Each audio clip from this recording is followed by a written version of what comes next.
Je náš vesmír simulácia?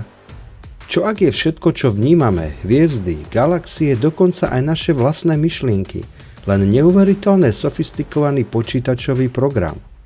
Táto myšlienka známa ako hypotéza simulácie naznačuje, že náš vesmír môže byť prepracovaná simulácia vytvorená pokročilou civilizáciou.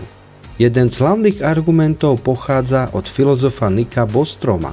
Ten predpokladá, že ak existujú pokročilé civilizácie s obrovskou výpočtovou silou, nevyhnutne by vytvárali vysoko detailné simulácie svojej minulosti, v ktorých by sa nachádzali aj vedomé bytosti.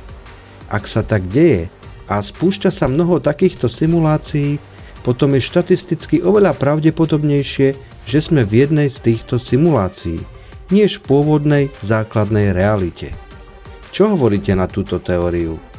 Ak ťa bavia videá o objavovaní vesmíru a kozmonautike, daj prosím odber na tento kanál.